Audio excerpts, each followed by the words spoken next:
Address to Young Men on the Right Use of Greek Literature. 1. Introduction.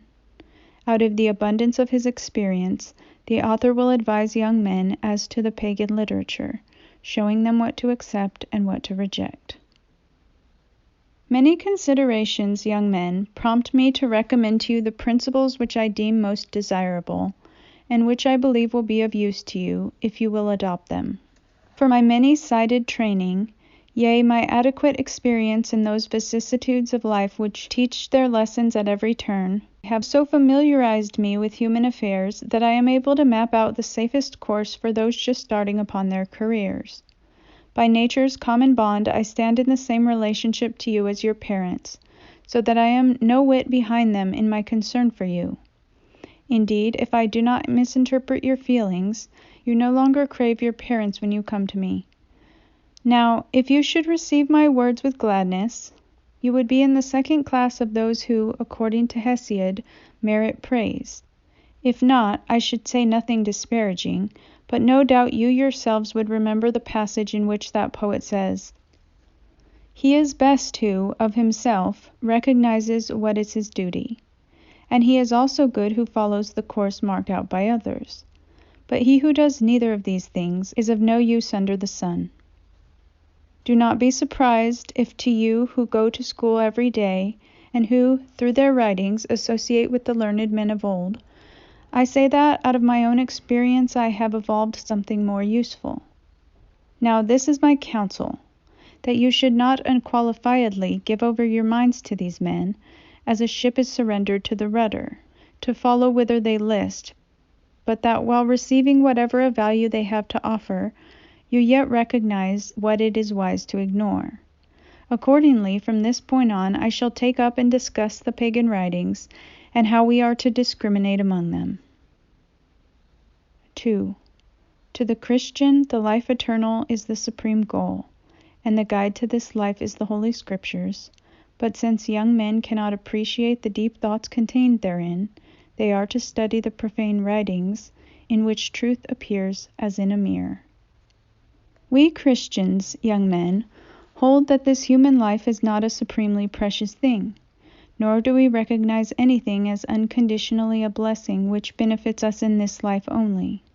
Neither pride of ancestry, nor bodily strength, nor beauty, nor greatness, nor the esteem of all men, nor kingly authority, nor indeed whatever of human affairs may be called great, do we consider worthy of desire, or the possessors of them as objects of envy.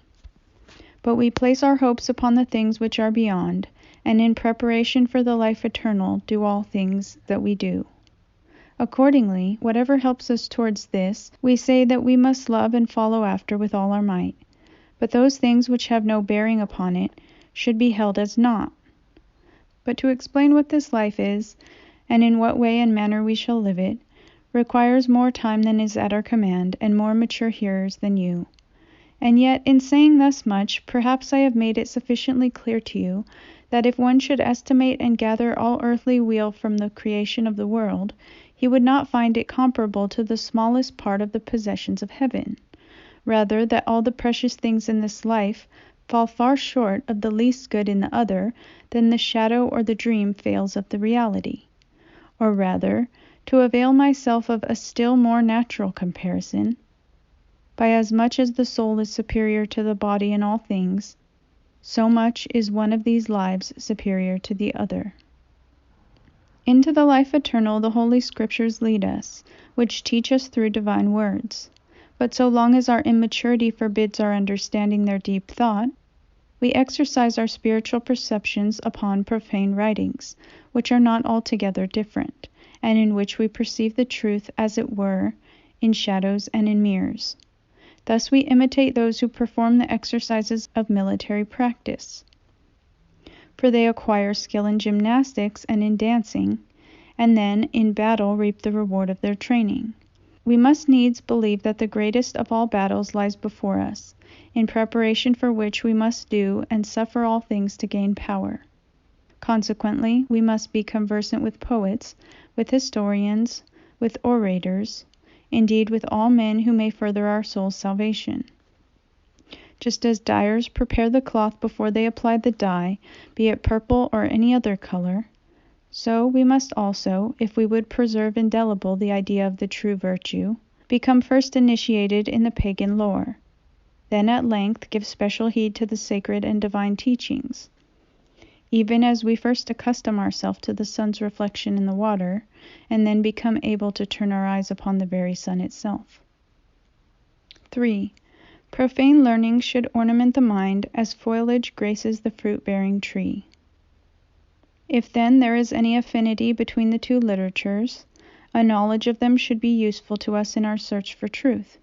If not, the comparison, by emphasizing the contrast, will be of no small service in strengthening our regard for the better one.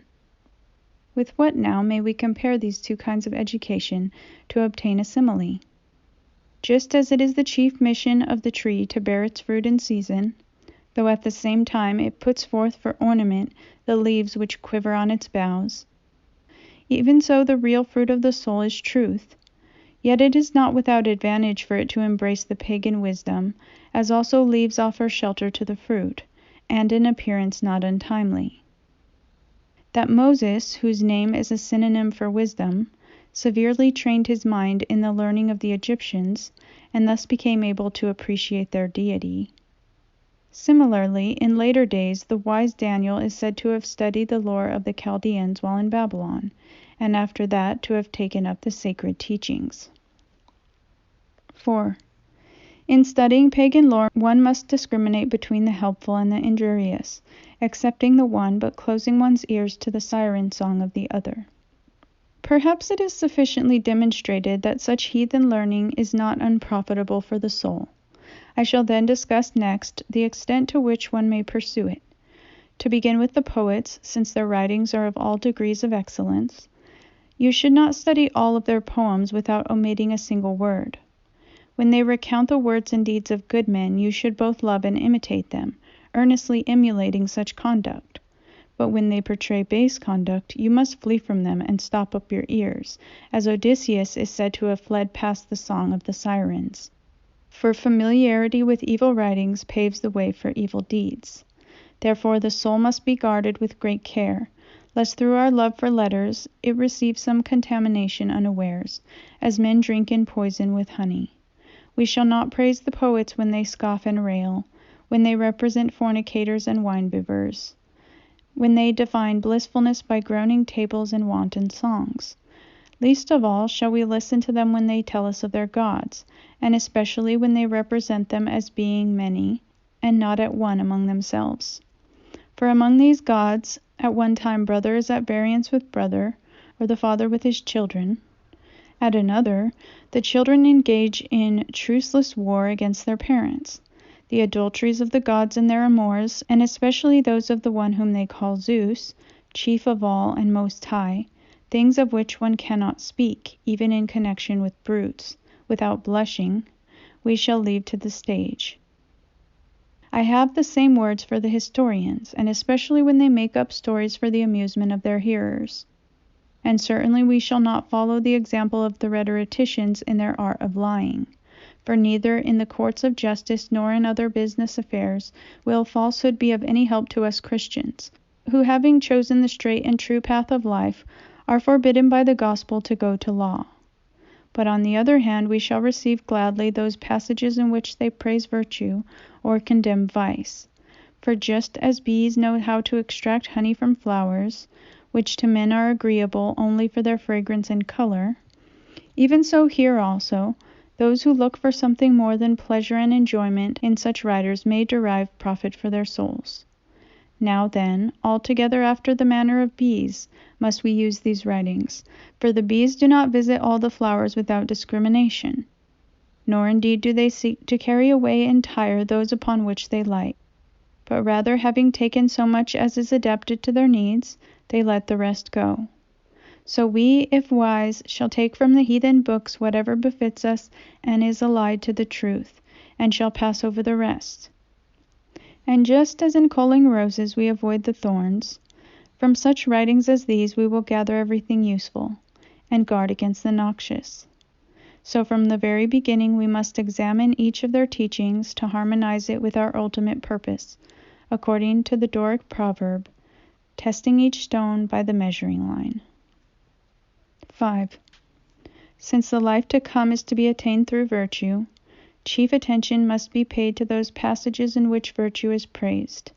Such may be found, for example, in Hesiod, Homer, Solon, Theognis, and Prodicus.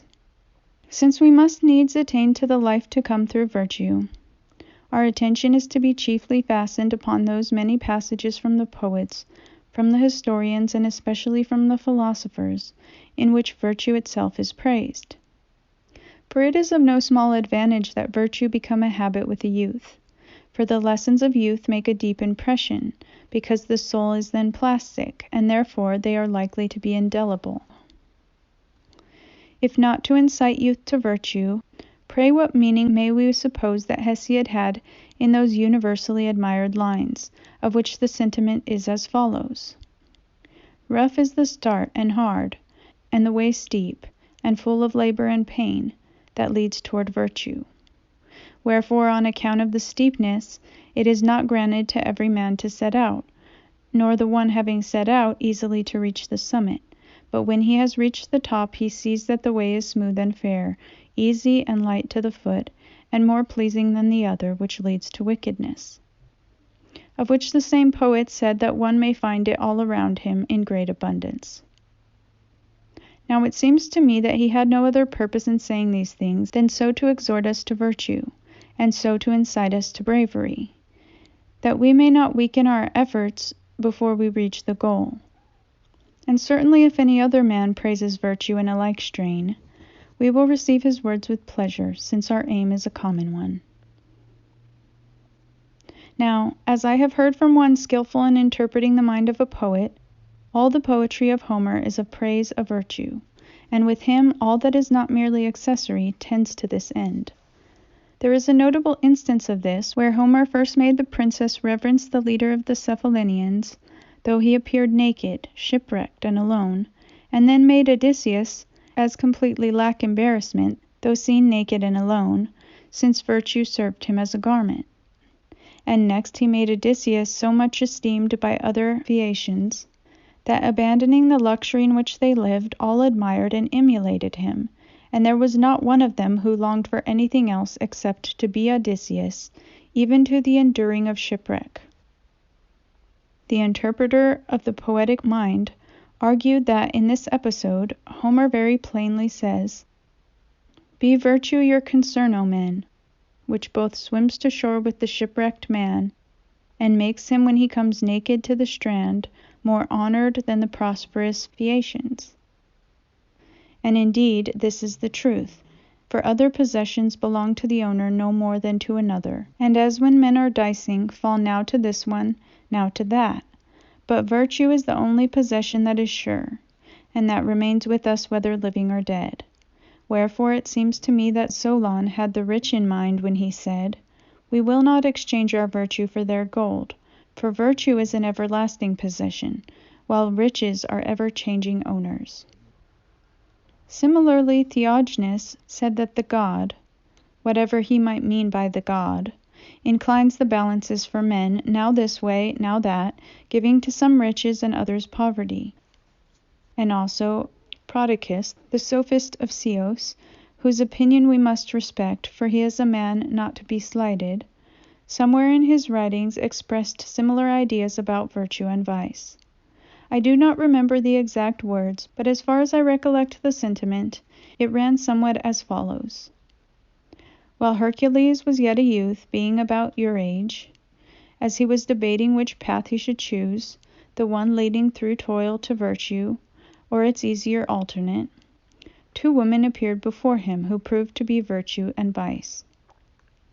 Though they said not a word, the difference between them was at once apparent from their mien, M-I-E-N. The one had arranged herself to please the eye, while she exhaled charms, and a multitude of delights swarmed in her train. With such a display, and promising still more, she sought to allure Hercules to her side. The other, wasted and squalid, looked fixedly at him, and bespoke quite another thing. For she promised nothing easy or engaging, but rather infinite toils and hardships, and perils in every land and on every sea. As a reward for these trials he was to become a god. So our author has it, and later Hercules at length followed. 6. Indeed, almost all eminent philosophers have extolled virtue. The words of such men should meet with more than mere theoretical acceptance, for one must try to realize them in his life, remembering that to seem to be good when one is not so is the height of injustice. Almost all who have written upon the subject of wisdom have more or less, in proportion to their several abilities, extolled virtue in their writings.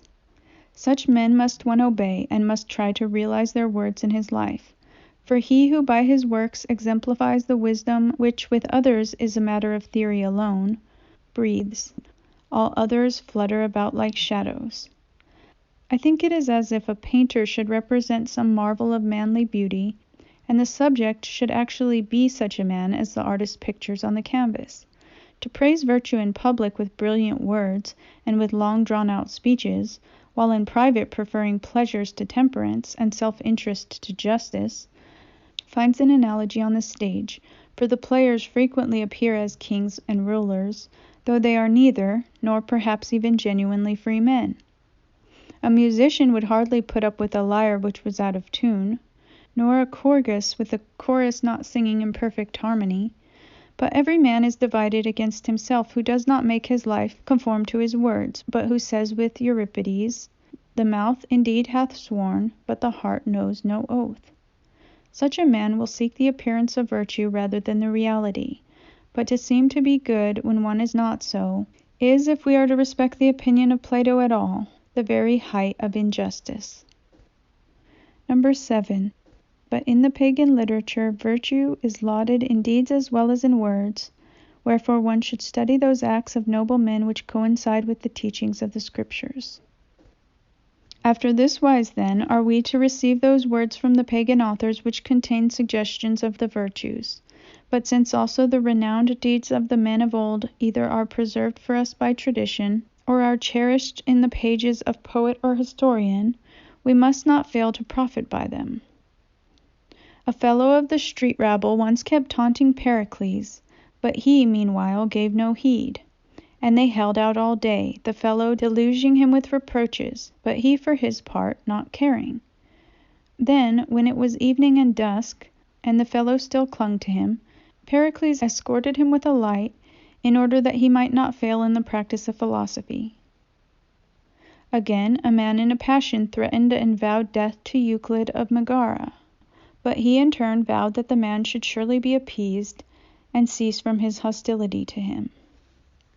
How invaluable it is to have such examples in mind when a man is seized with anger.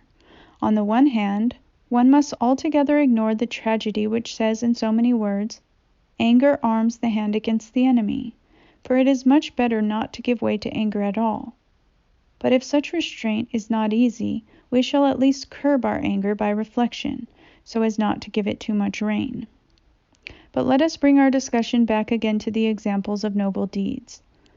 A certain man once kept striking Socrates, the son of Sophroniscus, in the face, yet he did not resent it, but allowed full play to the ruffian's anger, so that his face was swollen and bruised from the blows.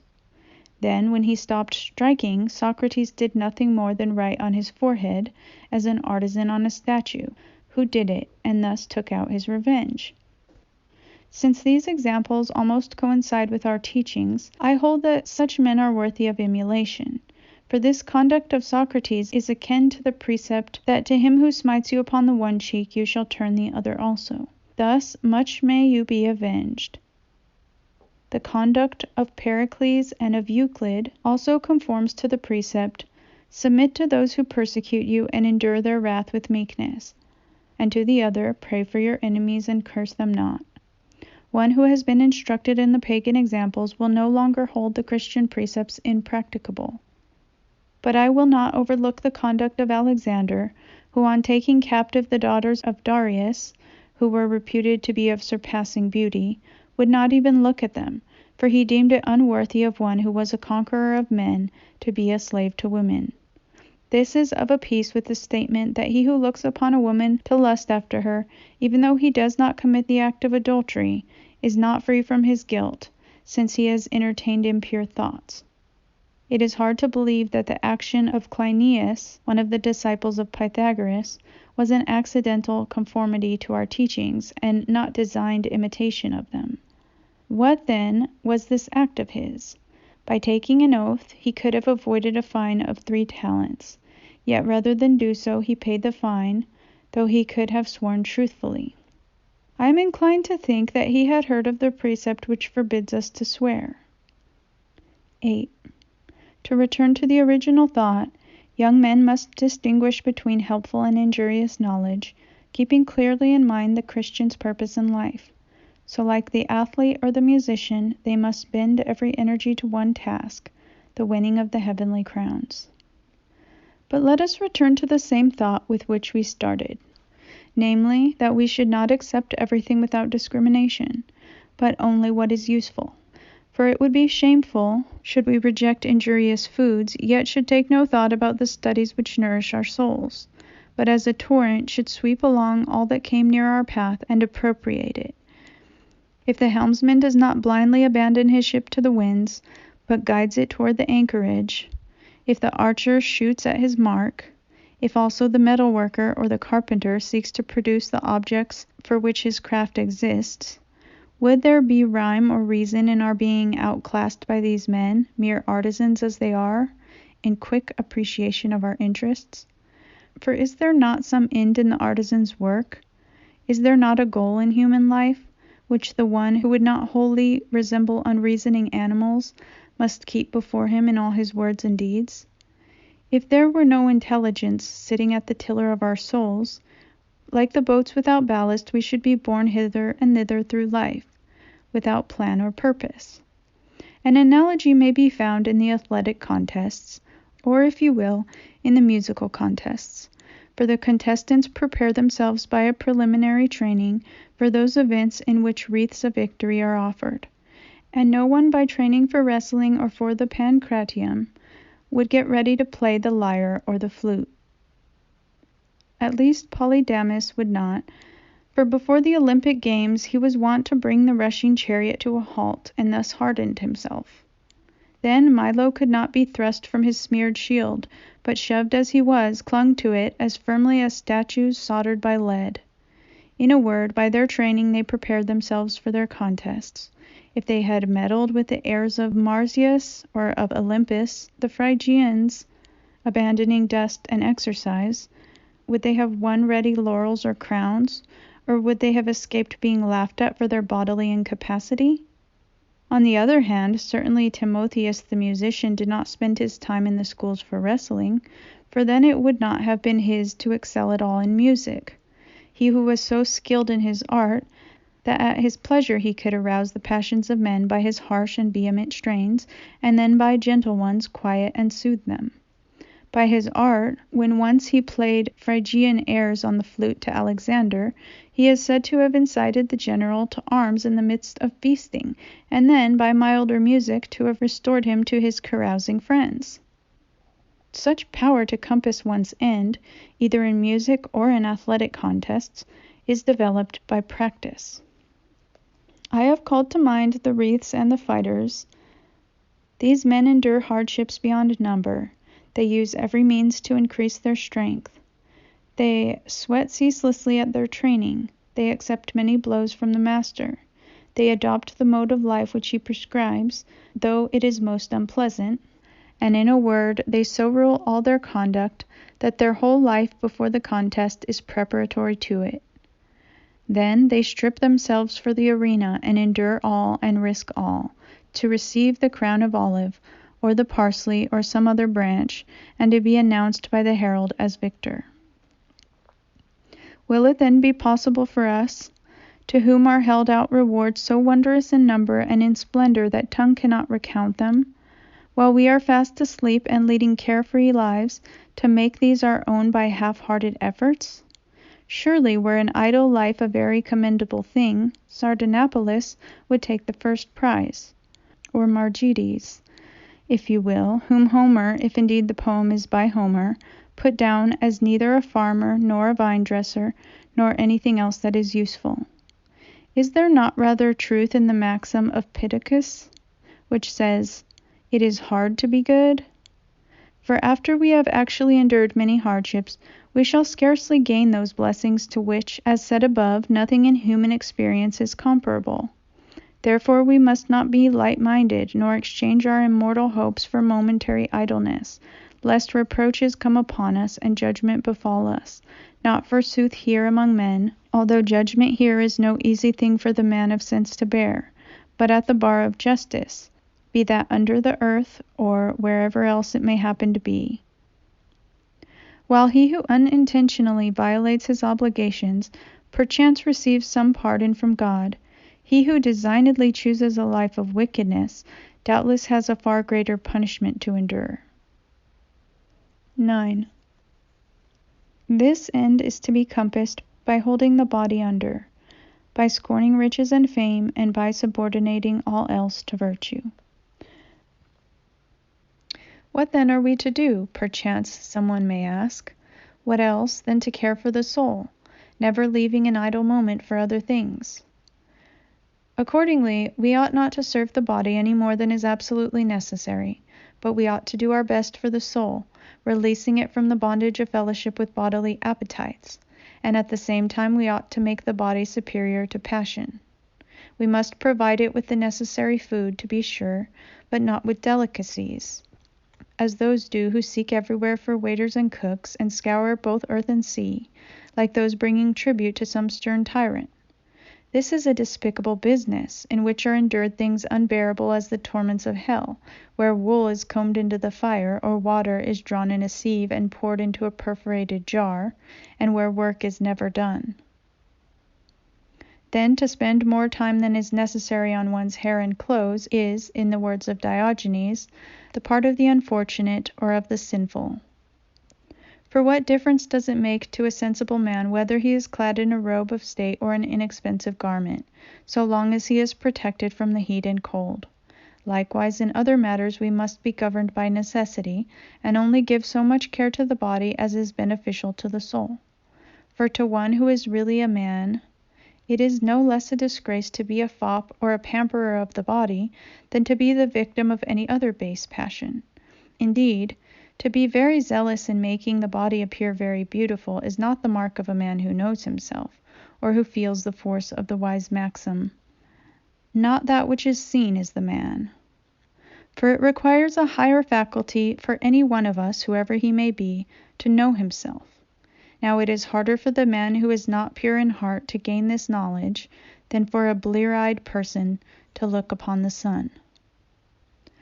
To speak generally, and so far as your needs demand, purity of soul embraces these things: to scorn sensual pleasures, to refuse to feast the eyes on the senseless antics of buffoons, or on bodies which goad one to passion, and to close one's ears to songs which corrupt the mind.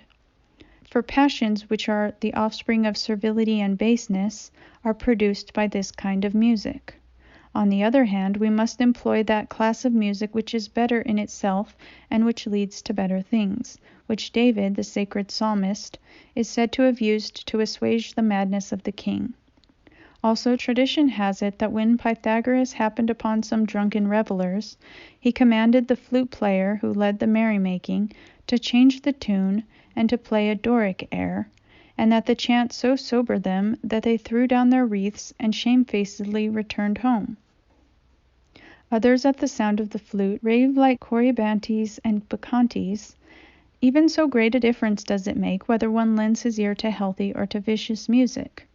Therefore you ought to have still less to do with the music of such influence than with other infamous things. Then, I am ashamed to forbid you to load the air with all kinds of sweet-smelling perfumes, or to smear yourselves with ointment. Again, what further argument is needed against seeking the gratification of one's appetite, than that it compels those who pursue it like animals to make of their bellies a god? In a word, he who would not bury himself in the mire of sensuality must deem the whole body of little worth, or must, as Plato puts it, pay only so much heed to the body as is an aid to wisdom.